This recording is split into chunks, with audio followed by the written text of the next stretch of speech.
Welcome to Amateur Hour. I'm your host, Ben, the Amateur Exegete. Today, I'll be playing for you an interview of Jesseca, also known as the Heathen Queen. Before we get to that, let me just briefly go over what's been going on in the Amateur Exegete universe. My series on the Epistle of Jude for my podcast Bible Study for Amateurs will be wrapping up this month. Following this, there will be a lengthy break as I write new scripts and record them, work on other projects, and take some vacation time. In addition to my podcast, I posted a review of the volume The Flag and the Cross, White Christian Nationalism and the Threat to American Democracy. You can find it over at my website, amateurexegete.com. But enough about me. I want to play for you an interview of Jesseca, known on TikTok and Twitter and elsewhere as the Heathen Queen. In our conversation, we talk about her presence on social media, her favorite biblical scholars, and toxic apologists, and how to handle them. So, without further ado, my conversation with the Heathen Queen.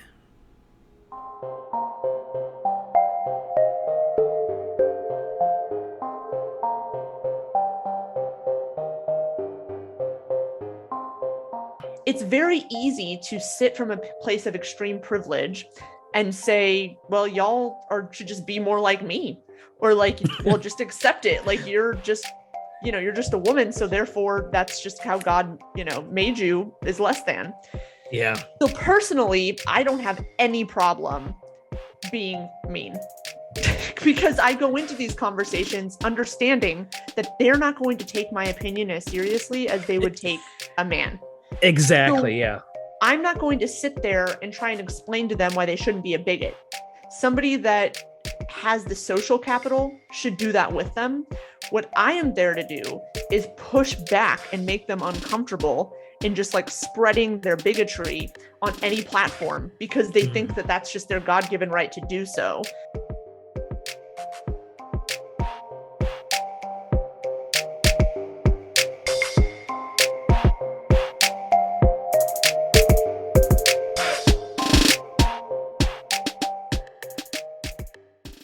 Well, today on Amateur Hour, we are in the presence of royalty.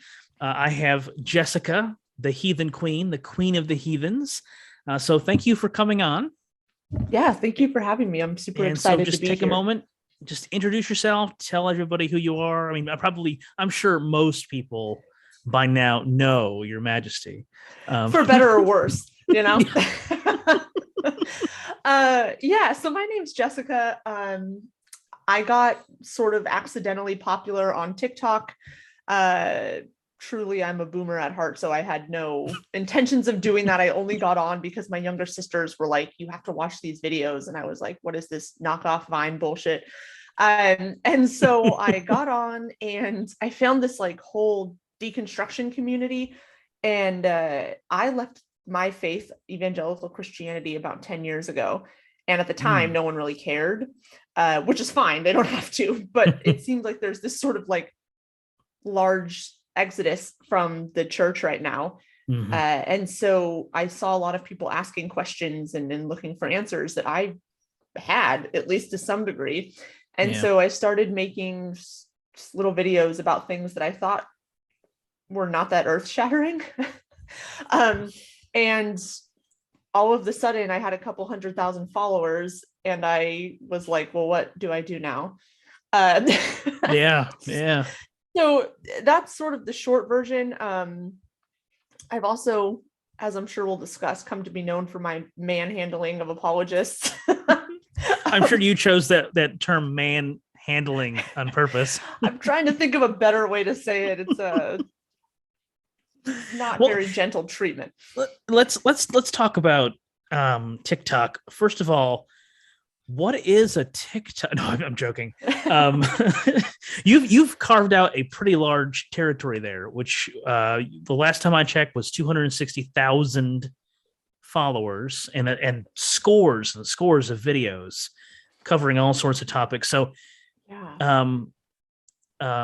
why that particular media? Because like your advent on Twitter is relatively recent, right? You've not been on Twitter very long. You've been on TikTok. So why TikTok? And kind of just talk about the kinds of stuff you talk about there.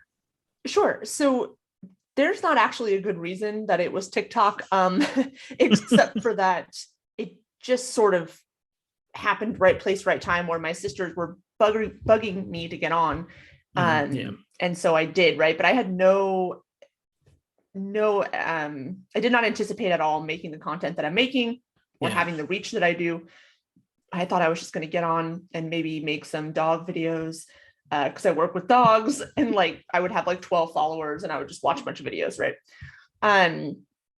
So there's not a specific reason other than just kind of dumb luck that TikTok became the main medium. I think largely the advent of TikTok and the beginning of the pandemic sort of dovetailed, and so it became the new social media sort of machine, right? Well, because you mentioned Vines, and Vines kind of went the way of the dinosaur. Right. Yeah. I didn't think about so that. I think like those two things are what made TikTok so huge, or at least part of it. And then I just happened to sort of land there because of external factors that have literally nothing to do with me at all. And so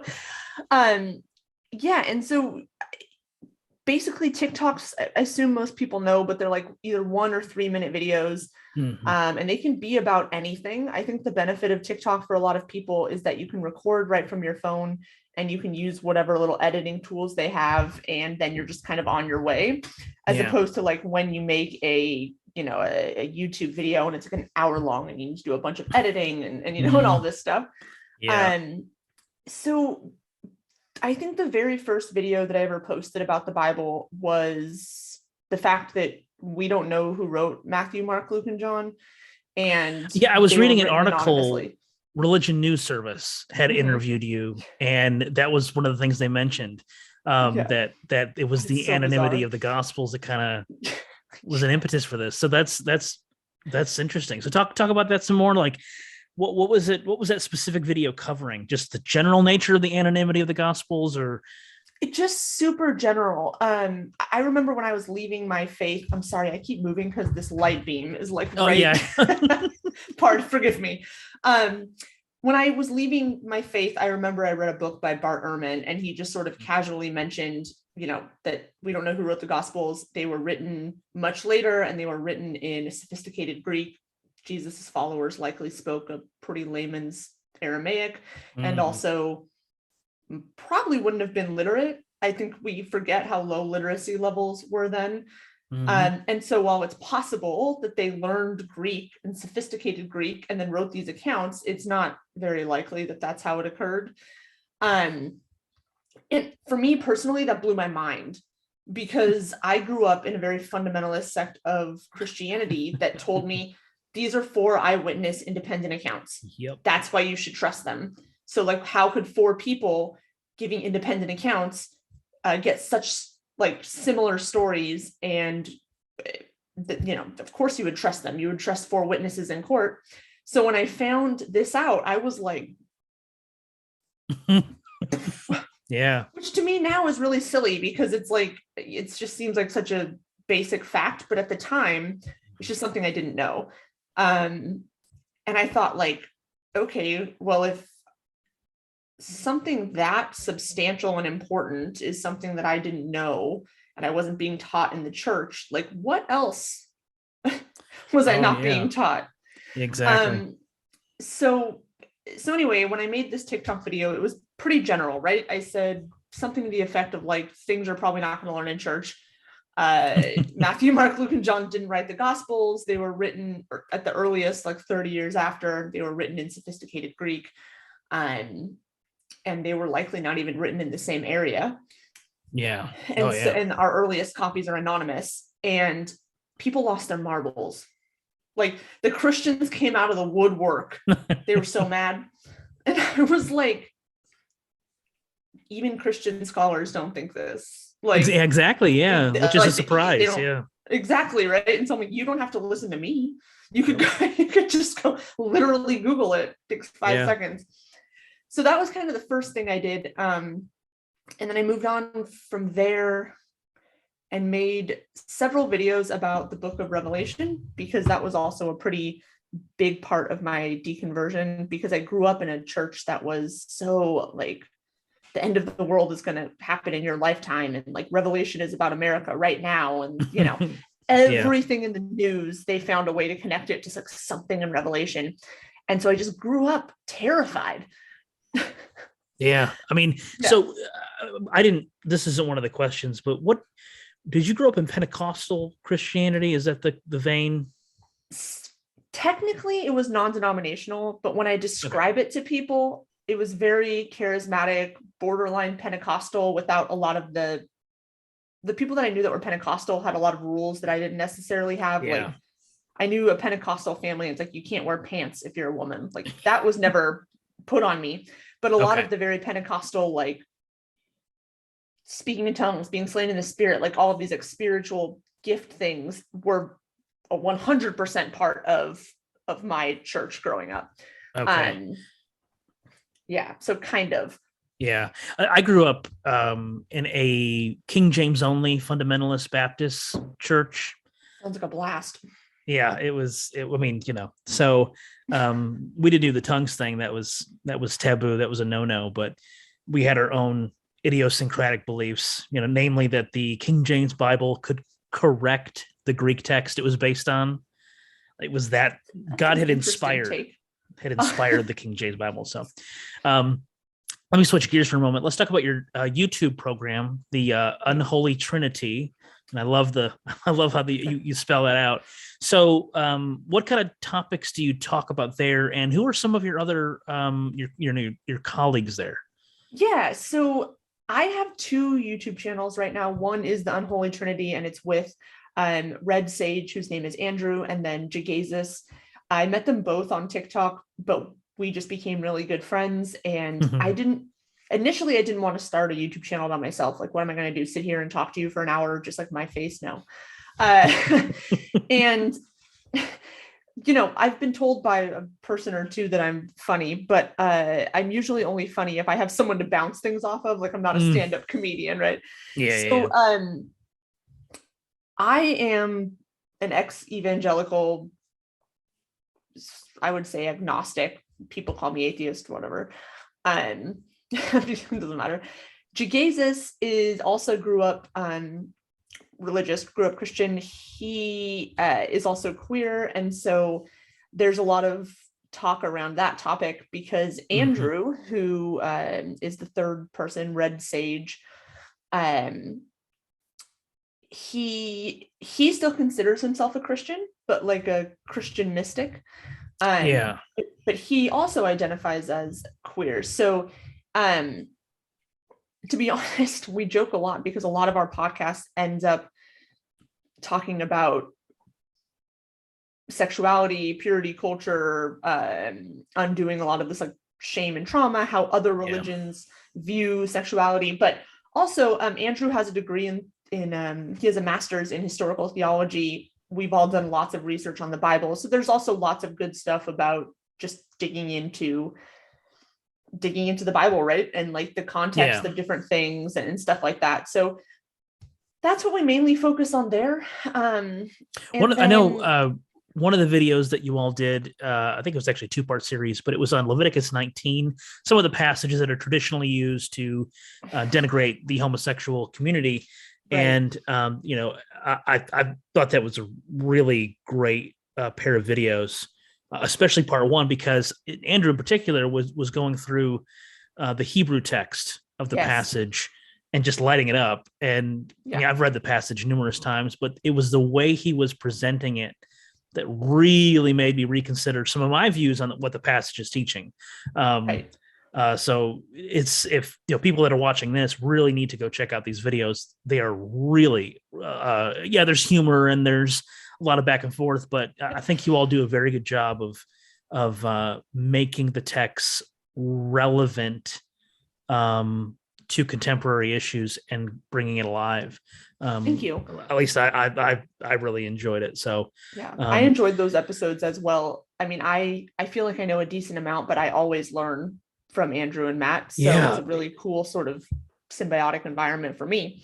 Yeah, well, you riff off of each other. It's very obvious the camaraderie that that exists there, and it's nice to see. It's not stilted, it's not Yeah.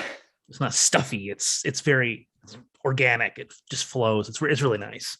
Let's talk about Twitter real quick before I want to get into some really deeper questions. Yeah. I just you tweeted out not too long ago that you're very close to 10,000 followers. You're only about 7,000 away. So congratulations on this milestone. Let's get you some more followers. What's your Twitter handle there? What is my Twitter handle? It's a Queen of Heathens, but the O and of is a 0. Yes. Okay. Yeah. I'll make sure to include that in there. Make sure to, if you're going to follow me, we got to be brave. No. This is true. It gets a little wild there sometimes. It's always entertaining and always informative. So let's talk about your interest in biblical studies. Now, I've encountered many a skeptic who thinks it's just a waste of time, a waste of energy, but you seem to enjoy it. I mean, you seem to. Why? Why biblical studies? So growing up, obviously in the evangelical church, I was very much always told to read my Bible, right? Of course. But I was also always told exactly what the Bible said and what it meant, right? Yeah. Like there was not a lot of room for anything. And there certainly wasn't a ton of like context, like historically or otherwise. Yeah. It was just like, here's the Bible, here's how it relates to us. This is what this means. And that's it. And also it was taught to me as a narrative of history, right? Like these events actually happened in this order. And to be honest, that's kind of boring, right? Like that's like incredibly dull to read the same like history narrative over and over again. And so I read the Bible a bunch, but it was just not incredibly interesting to me. And so part of why, actually a big part of why I left Christianity was that I started doing this research on my own. So because I grew up in a very charismatic environment, I was always sort of taught, or maybe like tacitly taught, that if you had a relationship with God, there would be sort of this obvious manifestation, right? You would feel all of this love, or you would speak in tongues, or you would have all these whatever. And I just didn't. Like I didn't ever. But I was also told that, that you can't trust your emotions and you can't trust your heart. So it was like, okay. And I think I've probably mentioned this about 25 times, but when I was 21, I lost my then boyfriend to suicide. And it, I mean, as you can imagine, really messed me up. And I thought, okay, surely God will sort of meet me at this time because it's like the lowest point of my life. Yeah. And I went over to YWAM and was like, I'm going to serve God with my broken heart. Just a super, super, super unhealthy way to teach people to deal with things. It was awful. Spoiler alert, God did not meet me there. And so I thought, okay, well, if I can't trust my emotions, I can't trust my heart, then I'm going to research the events in the Bible. And so long as I can find historical evidence for the non-supernatural events, right? Then I'm just going to stick with it. Cause like, that's just my cross to bear, So I started researching, and it did not go well. I mean, to say the least. How you define well, right? The more I researched, the more I was like, this is not true. But I think in the years in between then and now, something I've really grown to appreciate is like the Bible as individual books, and not a univocal voice. I'm interested in seeing how or to who books were written, who they were written by, why they were written, when they were written, what that can tell us about a people group trying to form an identity, or a people group in exile, and their sort of response and resistance to it. Like, so I find it really interesting because this book, it's not telling us about ourselves. It's not telling us about the like future, but it tells us a lot about people, collective memory, sort of a narrative arc that they create. So that's why I find it really interesting. Also, kind of secondary, you may have noticed, we're living in a really interesting time where Christian nationalists are just like steamrolling our country. Yeah. And one thing I know about Christians, especially from being one for so long, is that if you don't have knowledge of the Bible, they're going to write you off immediately. Mm-hmm. You don't know anything about it. Like, I'm not going to listen to you. Now, it's not my goal to convince Christians that they're, wrong. But if there hadn't been people around me from time to time that had knowledge of the Bible and were willing to point out inconsistencies or things I didn't know, I would have, at the time, I would have flat out rejected it, but they planted kind of questions. Oh, yeah. And it made me think, right? So even at the time, I was like, no, like, whatever, you're wrong. And because God, over time, it really, the questions piled up, right? Like, I can't make sense of this. I can't make sense of that. Okay, well, I can't. And it comes a point when you can't make sense of so many things, you start, it's almost impossible to not start to really wonder. And so my sort of thought is, I'm not trying to convince anybody right out of the gate, right? But I think that if I can sort of be a person that says like, hey, fine, you don't have to believe me, but like, here's the scholarship, here's what people think, here's what we know, you decide what to do with that. Well, there's some irony in because you said, you were taught, and I was taught the same thing, you don't trust your emotions, right? There's the sequence of fact and then faith and then feeling. And there's some irony because for you in particular, and for many, ex-evangelicals, they took that very seriously and did what you did. And they looked at the facts and found out, as you did, many of them aren't facts. So it's almost like the fundamentalist Christianity, like you just said, sows the seeds of its own destruction, because it calls people to look at the foundation. And when you start knocking out those columns, you start eroding that foundation completely, and it just eventually just gives way. Exactly. I think one of the interesting things that I was taught was like, well, if any one thing in the Bible isn't true, then none of it's true. And that is a dangerous game to play. Very. Because when you pull the thread, all you really have to do is find one thing, and they told you themselves you could toss the whole thing out. Mm-hmm. Now, like, that didn't happen for me because I am an anxiety basket case. But it's still a bit mind-blowing to me that they set themselves up like that. Yeah. Like, right? This is how you like the answers in Genesis. If the Bible's not right about Genesis 1, then everything else is wrong. Well, do you really want to play that game? Because that's the hill you want to die on, dog. Exactly. Yeah, that's you're telling me that the world was created from two people and their kids. Yeah. Okay.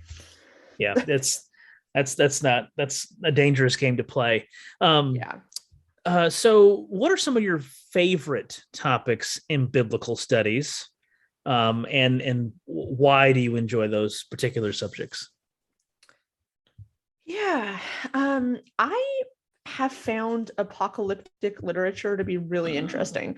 When I learned about sort of how Jewish theology had evolved from or throughout the Old Testament during the intertestamental period, And then, I don't want to say throughout the New Testament, because I don't think Jewish theology is what we're reading about in the New Testament at all. But reading about how in the Old Testament, for instance, most people or most scholars would agree that the Israelites didn't have a concept of a soul, so they weren't thinking about an afterlife, right? They were thinking they were the chosen people. God's going to set up his kingdom on earth, and there's going to be new heaven and new earth, and they're going to be sort of in the, I don't want to say promised land, but like effectively in the promised land. Yeah. And as this sort of continuous subjugation and exile and all of these things kept occurring, how they had to rethink their trajectory, right, in order to give themselves hope. So how they were understanding their deity and how that evolved, I find incredibly fascinating. And beyond that, like I said, because I grew up in this kind of fundy cult, learning about the genre of apocalyptic literature and then applying that to the book of Revelation helped me release so much of the anxiety I had around the rapture and about hell and about Jesus coming back, right? Yeah. Because you begin to see that, no, the author of Revelation is really just hearkening back to older symbology from Daniel. And he's doing that because someone could find these letters that he's writing from the Roman Empire, and Christians could be punished for it. And so he's trying to sort of use this symbology that early Christians would be fully aware of, but the Roman Empire might not be. And then learning about like, oh, actually 666 is not some like weird mark of the beast that's going to occur later. It's like an alphanumeric code. And like the city on 7 hills, or like learning about, I'm so sorry. Like, the whore of Babylon, like, why would they call it that? And then you're like, well, if you go back and you look at Babylon putting Israel into exile, right? Like, this is pretty much a 1-to-1 correlation here. It's not a mystery. Yeah. And the city on 7 hills, and everyone's like, what could that possibly mean? Like, it's Rome. Like, it's Rome, I mean, right? So like stuff like that, where it felt like, oh, I'm able to like put this puzzle together so much better now, and it makes total sense when you read it in context. And it might sound silly, but for people that grew up like I did, there is a lot of trauma associated with constantly thinking the world is going to end. And like, I mean, I was told from a very young age, you're going to be martyred for your faith in your lifetime. You're probably going to be tortured. You're going to be put to death. And if you don't do that, basically, if you recant, then like hell forever. Yep. Lake of fire. Yep. And I was like, okay, I'm 7. So chill. Like, can you all relax? Like, just oh boy. Thanks, Mom and Dad. So yeah, when you grow up from 7 to like 20, thinking that this is going to happen, learning that like, actually, no, this is just a literary device. And here's what scholars who have spent their life studying this think about this text. And no, actually, the popular level opinion by people that know what they're talking about isn't this like death cult. It's just someone trying to give people hope when they feel like they're being oppressed, which is like pretty much the entire theme of the Bible. Yeah, exactly. Yeah, it's very much a reaction to trauma. So what are some scholars that you've kind of benefited from, that you like, you enjoy, and what in particular? Like, give me a couple that I know you've interviewed some scholars on your channel, actually, but what are just some in general that you've enjoyed and benefit from? So, I mean, don't think it's any secret that like I love Dr. Josh's work. He makes like scholarship very like accessible, which I think is incredibly important, because again, that's how I managed to find my way out of the faith. Dan McClellan, he's on TikTok, and first of all, like the information he puts out is so good, and he makes it super easy to understand and methodical. It's like you very can just methodical. follow his trajectory. Yeah, like it's hard to get confused there. Mhm. And also just on a more like, I don't know, in like I know if anybody sort of emails him or asks for an article or a book or whatever, like he will send it to you because he's trying to democratize Yeah. um scholarship. And to be honest, so is Josh. Yep. It's just kind of, I think they have a bit different like subject areas. Um Yeah. Yeah. I've recently become really interested in a scholar named Isaac T. Soon, who is writing a book Yeah. on disability in the letters of Paul, which I think I am so excited to read that because it's just not frequently touched on. Yeah. At I don't all. think. Yeah. Not at all. Yeah. And then like, there's lots of the usual ones, but Mark Lucher, who I interviewed on my channel, Mhm. was super interesting. I think more than anything, he presented a lot of really cool ways to sort of reach across the aisle and talk with people who view the text very differently than you do. Mm. I mean, he's an incredible scholar, but I think that's really important, especially when you're engaging with people who have vastly different understandings. Oh yeah. I mean, it's almost like you're speaking two different languages. You're talking about Yeah. the same book, but you're not talking about the same book. Yeah. It's just very, of course, but you've been part of it. So when you're part of it, it's almost like you can understand where they're coming from, right? Totally. And so it kind of gives you a measure of, at least for me, it gives me a measure of humility, because I know, good Lord, had you talked to me 15 years ago, I'd be exactly, I'd be saying that same exact nonsense. So, so you are best known for, and I'm reading this right off my little question thing, but so you know where I'm going, for your very colorful, that's a nice and word, witty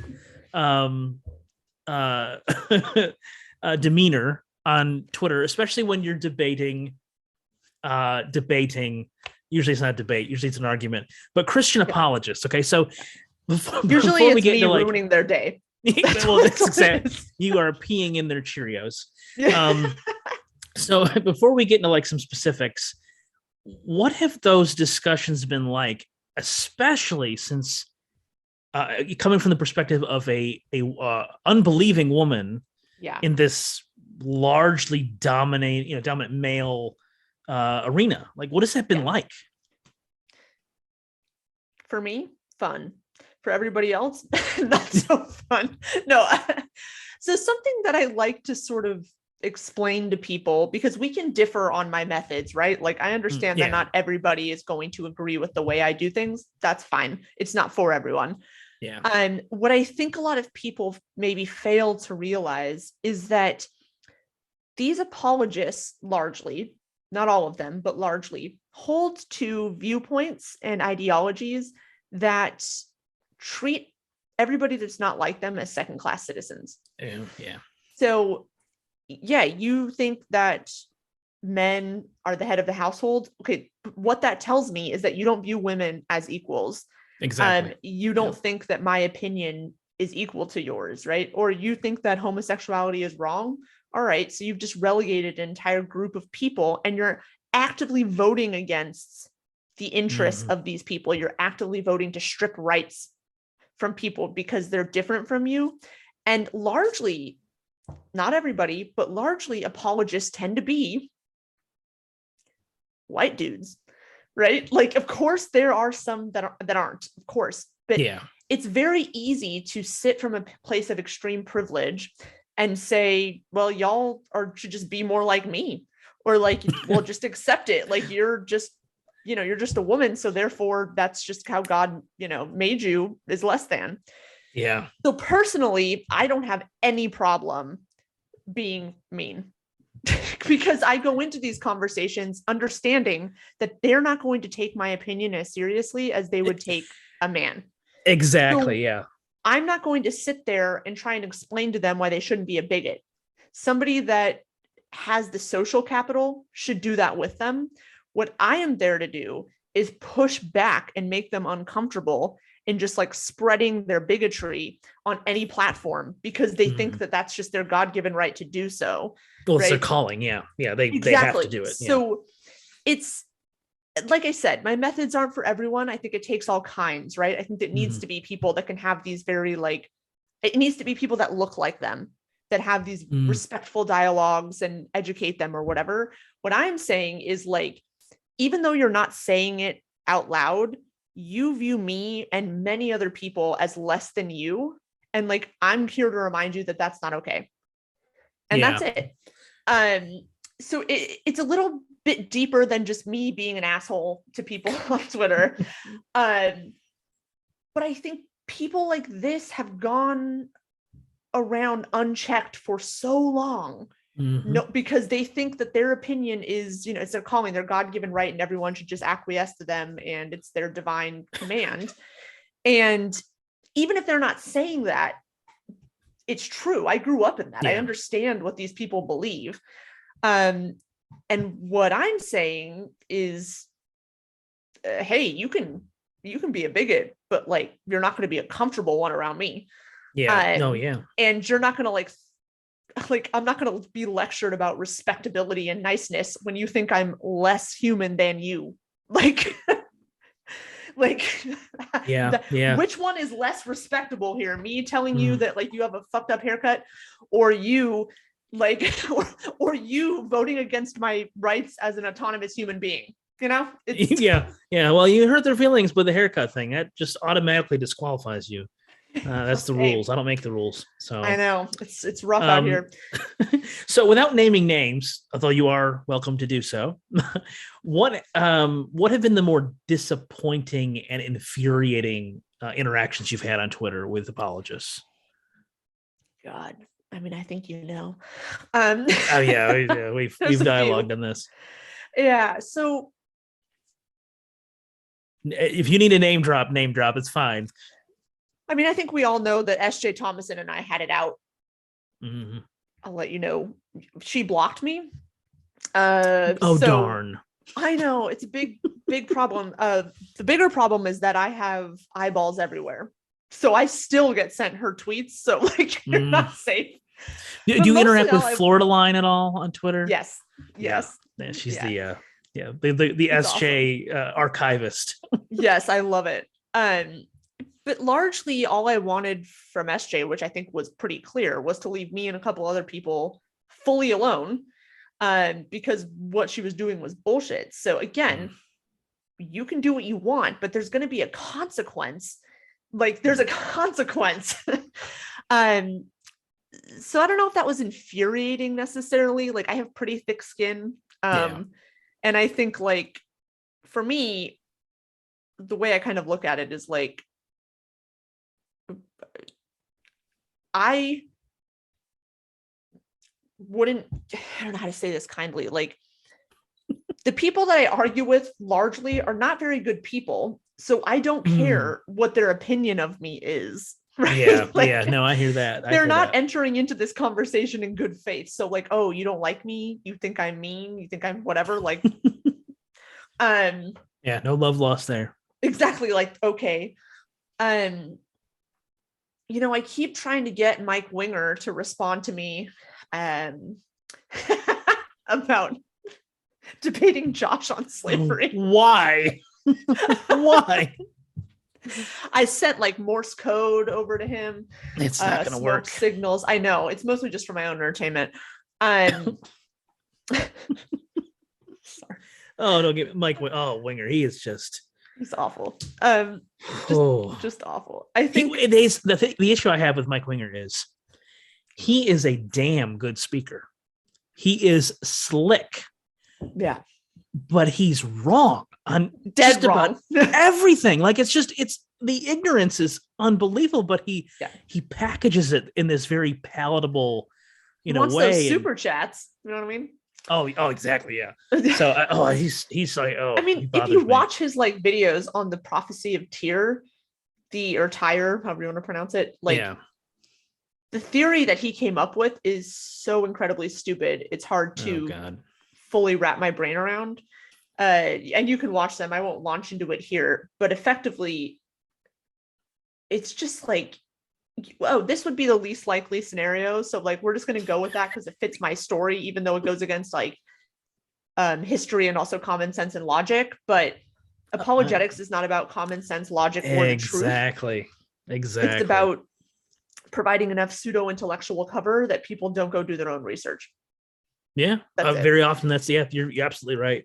That's at least that's been my my interactions over the years have been it's made it quite clear that they're just preaching to the choir and just trying to get you to believe just enough, cover the bullshit just enough. Well, exactly. Like, oh, you sound really smart and you're confirming the things I believe, so I'm not going to dig any deeper. Exactly. Man, I get it. I was there too, right? Like, my dad was huge into apologetics when I was younger, and I was just like, wow, look at all this evidence. Look at the case for Christ. And then I reread the case for Christ as an adult, and I was like, what in the logical fallacy bullshit is this nonsense? Like, and people still to this day are like, you just need to read the case for Christ and you'll believe. Oh, and yeah. Like, yeah. Yep. Like, done that. Like, anyway, so I don't know if there's been like any super infuriating ones. Like, mostly I find them kind of amusing for myself. You don't lose any sleep over it. No, I sure don't. Yeah, no, not I. So that's good. So let's talk about slavery in the Bible, because you did a few TikTok videos on this, and you did a lot of arguing on Twitter about this, which is to be expected. So, just in general, what are some of your thoughts on just the subject of biblical slavery in general? And what do you not find compelling about apologist arguments regarding it? Oh, literally everything. But so if someone was to ask me my thoughts on biblical slavery, I would say it was a completely normal and culturally acceptable thing that happened. It was like ubiquitous at the time, like everybody did it. However, I would also say that it's still wrong to own another human being. Just because the entire world was doing that doesn't make it morally right. Exactly. I also don't think you can claim moral objectivity. Like, God is the same yesterday, today, and forever, and he has the same moral, code and laws. And yet now we all know that slavery is bad, but at that time it was like, slavery is fine. And I think that if we look at any other people group during that time, we would see them having slaves and we wouldn't even try to justify it. Like, we would just be like, yep, it was a product of the times, but it's like not good.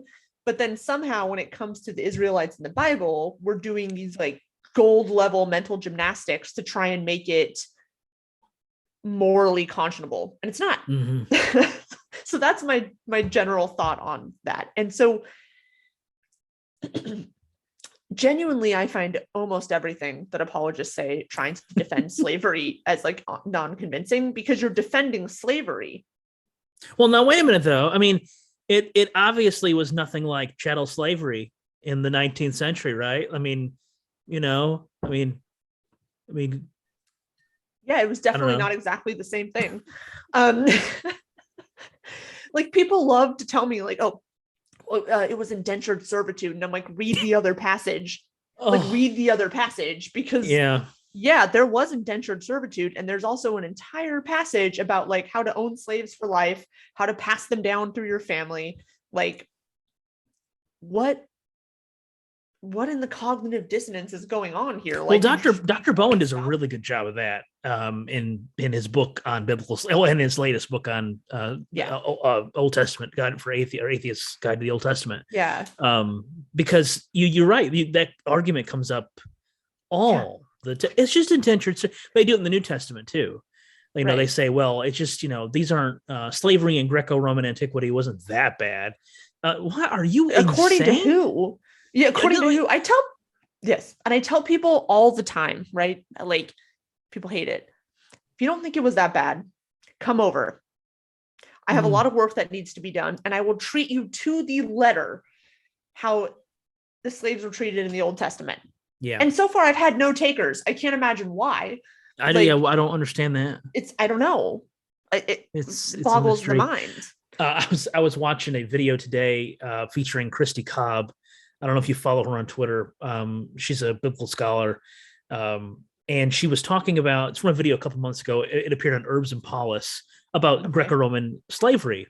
And one of the things she talks about is how slavery in antiquity had it was not only gendered in many ways, but when it was gendered, it was also very sexually violent because slaves had no autonomy. And so rape was prevalent, all sorts of abuses. And you just can't square that with the idea that slavery in antiquity was this benign institution. You just can't do that. I mean, no. But, it sounds very reminiscent of Doug Wilson trying to justify how antebellum slavery was actually this like really symbiotic relationship. Well, you wouldn't beat your slaves. You needed them to work. You would treat them real. Come on, man. And they had like, you fed them, you clothed them, you chopped off their hands when they misbehaved. What could be wrong? Like, it's pure historical ignorance. Yeah, they're just that too. Yeah, it's just let's rewrite it. It's just not paying attention to what sources. And again, and Christy Cobb does this in the video. She points out that the sources we have on slavery are not usually from slaves. We don't get their perspective, right? So they can't tell us how bad it was. But what we do know from the sources we have, terribly, right? I was the worst slave owner ever. Like, exactly. Yeah, no one's gonna. Who does that? But what we do know from the sources that we do have does not paint a great picture. So it must have been worse. Because like you said, no one's just going to tell on themselves like that. Another really interesting book on the topic, just to plug while it's here, because I like to plug female authors, is Slavery in Early Christianity by Jennifer Glancy. Okay, yeah. I think you mentioned that on Twitter a while back. Yeah. Jennifer A. Glancy, sorry. But she does a really interesting, I don't want to say interesting, it is interesting, but also a really good job just sort of talking about it and breaking it down and talking about how even the language that's used to describe slaves is like very similar to the way that we describe sort of like bodies in the military. So like, I need 20 bodies here, right? And there's no actual like personhood. There's no anything personal. It's just like, I need 20 sort of like units of person here. Yeah. And that's exactly how it's described in the New Testament. Zero autonomy, zero personhood, just like effectively just a piece of mobile property. Yep. So it's a really interesting book. So what other, apart from the slavery issue, what are some other, maybe just mention a couple arguments that apologists will use on any subject that kind of really either, get your goat or leave you going, what the hell did I just hear?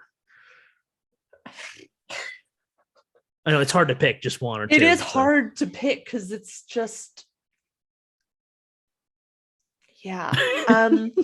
sorry. There's for me, like for example, for me, for example, the claim that the 500 witnesses that Paul mentions in 1 Corinthians 15 has any evidential value for the resurrection. Anytime I hear that, it drives me insane. It's awful. It's just terrible. I don't understand. This is what are you doing? Like, no, there's literally no evidence whatsoever at all. He just says 500 people. Like, who were they? Oh, you can still interview some of them because they're live. How are you going to get there? Do that. Can you do that? Like, can you zoom them? I think, so that always, I kind of forgot about that, but that always irritates the hell out of me. Something else that just drives me nuts is when people like Lacona argue that the explanation that makes the most sense for the empty tomb is the resurrection of a dead guy. First of all, when people are like, there's the empty tomb, like, what are you talking about? Okay, so there's some empty tomb. Please tell me, what about that indicates that it was where Jesus was buried, right? Like, please tell me. Yeah. What does that even mean? The other thing that drives me nuts about that is it shows a fundamental misunderstanding, like, or not even misunderstanding, just complete lack of knowledge on the most basic of Roman history, right? Like, Romans were not going to give you special treatment because somebody Mhm. asked, right? They were going to make an example of you. Yeah. They were going to put you on the cross. They were going to leave you there for at least 3 days till the birds started pecking at your skin and eyes and whatever, to make an example of you because you were at eye level on the cross, right? We think of it as it's like really high up cross. No, like people could pretty much see you face to face. Exactly. Yeah. And then because burial was such an important part of it was such an important part of life then, right? You needed to be buried well in order to really be respectable or not respectable, but it very much mattered. Yeah, it was right? to avoid shame. It was, and in exactly. Jewish context, to avoid curses on the land. Exactly. So it really mattered where you were buried. The Romans, knowing that, they're going to do what they do with everybody else, throw you in a pit. Like the Romans were not like kind-hearted like governors, right? Yeah. And the other thing is, like, when people read this like Pontius Pilate narrative and are just take it blindly, like, well, Pontius Pilate said this or that. Like, Pontius Pilate was a dick. If you read anything about him, he was not a nice dude. In fact, he was especially cruel in many situations. Yep. And this idea that he would have released a prisoner, which has really no precedent at all, like, is kind of wild. And the fact that people just accept that as like a historical narrative. And I'm like, can you provide me with any other source where a prisoner was released and where they asked the people, like, what do you guys want? The Romans would have killed them both. Yeah. Why would they ask They're not going to let insurrectionists live. They're just going to nail them both to a cross. Exactly. Yeah. Yeah. So, I mean, why would Pilate risk another insurrection? Well, why would he do that? Because it makes no sense. He could kill them both, save himself the risk, and what's anybody going to do about it? So, I mean, there's a lot to actually the Pilate narrative that I have questions about, including why the other guy's name was Jesus. Matthew. Yeah, exactly. There's a lot there, but So, I mean, I think like largely my issues are when people like when they think that the most logical answer to pretty normal historical happenings is a miracle. I just okay. No, I hear you. It's also one of those things that it doesn't take into account the literature of the period. Empty tombs they weren't common, but you'll find them in ancient narratives for various reasons. And the Gospels are no different. They're a type of ancient literature. Rising from the dead, right? Yeah, I mean, that's a fairly common motif. Exactly. Yeah, it sounds fantastic to us, but back then it was, this was a sign from God. It could indicate any number of things. So, I think your points on Pilate are spot on. Like, there's so many questions with how he's fascinated with the Pilate narrative, and I try so hard to find research on it because it seems like largely a lot of people just don't talk about it. Like, no, it's kind of overlooked. Yeah, and I'm like, maybe I'm just not like I think I'm some like especially smart person by any stretch. I'm sure there's other people with these questions. It just seems like such an untapped area where there could be so much to say, especially because in a lot of ways, and I'm getting a little bit off on a tangent here, so I'll reel it in, but in a lot of ways, it speaks to sort of this early anti-Semitism in like the Gospels, where, the Jews say, no, we want to kill Jesus, right? And so now this is like the initial point where we see people accusing the Jews of deicide, right? Yeah. And so anyway, it fascinates me. I would love to read more, talk more, but I will. Yeah. I think apologists, because they don't engage critical scholarship hardly ever, aren't going to find answers to those kind of questions, because you can read plenty of scholars who are going to talk about it, but they're not going to be on your team. They're going to be, Jewish scholars and secular scholars and some Christian scholars, but not, it's not going to be Mike Licona. It's not going to be, Lee Strobel. It's not going to be God, Lee Strobel. J. Warner Wallace. Oh my Lord. Yeah. So good old Habermas. Or Gary, Gary Habermas, who's going to publish he's going to publish his magnum opus someday. Someday it's going to happen. So I recently did a I don't know, I don't want to say an interview, but I did a show with Gnostic Informant, and we went over something that Habermas had recently recorded, and I was just like, oh God, what are you talking about? Like, I can't even fully follow this. Like, I know you have a PhD, but like maybe it's time to just retire. Yep. Yeah. Anyway. Well, we are going to have to come to a close. We're just almost at an hour, I think. Sorry. But I really enjoyed this. This was Me a lot too. of fun. I've been looking forward to you. it. We've had a couple hiccups here and there. But as we close, what kind of advice would you give to people like me, a skeptic, as we engage Christian apologists, either in social media, the real world? What would you say to us to help us? Please help me. No, I'm just kidding. No, I actually, so I think it is, I do think there's a certain measure of like maintaining your own sanity, because sometimes it does feel like talking to people who just refuse to see reality. But I do think, and I know there's a lot of folks that do stuff like this that are skeptics, and I know I keep going back to this, and some people are going to hate it.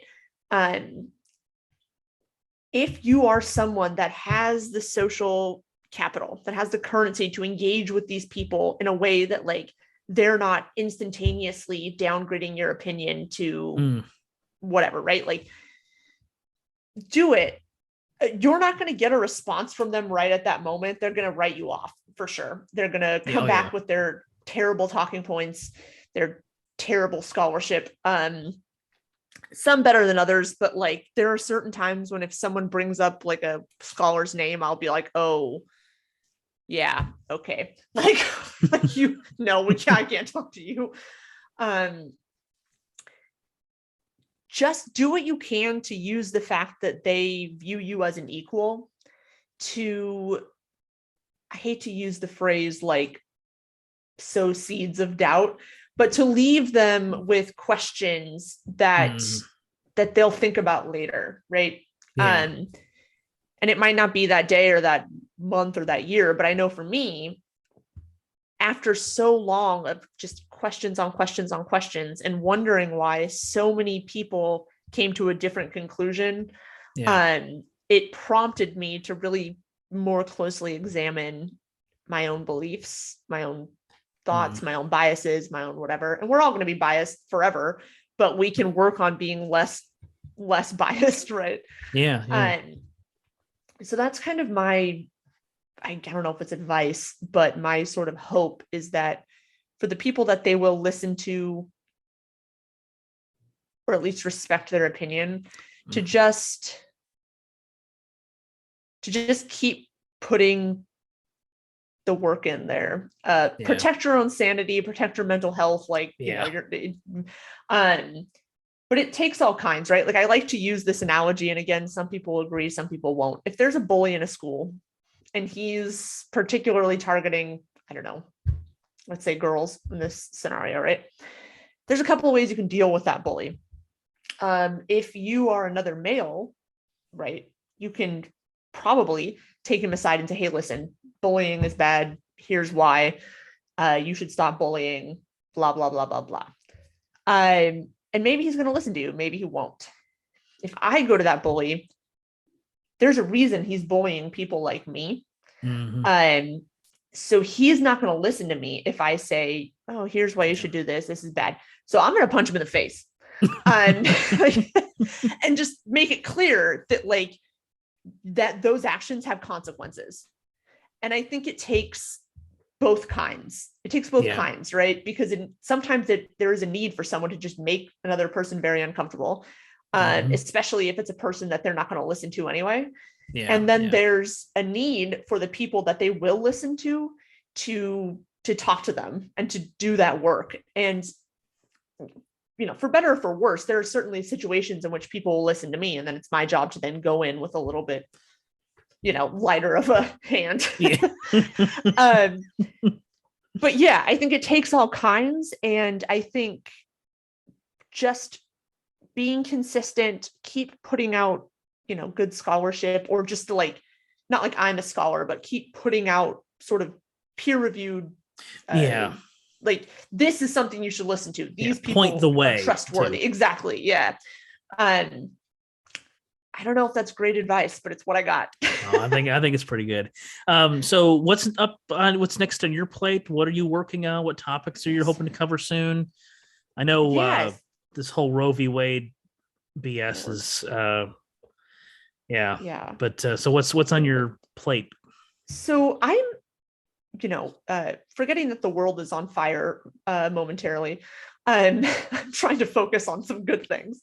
I have a couple of interviews coming up that I'm really excited about. I'm going to be talking with a scholar about how the feeling of disgust drove Augustinian theology, which I think will be a really interesting chat. I think I might know who the scholar is. Yeah. Okay. Yeah, I'm very excited about that because I hate Augustine. So I'm interested to hear about this. And it's especially I don't remember the specific letter, but it's in a specific letter. And I mean, Augustine hated himself because he wanted to have sex, but that's a whole other thing. I have an interview coming up with William Reed, who will be talking about how Isaiah sort of subverted Assyrian imperial rhetoric. And use their sort of the motifs of divine weapons.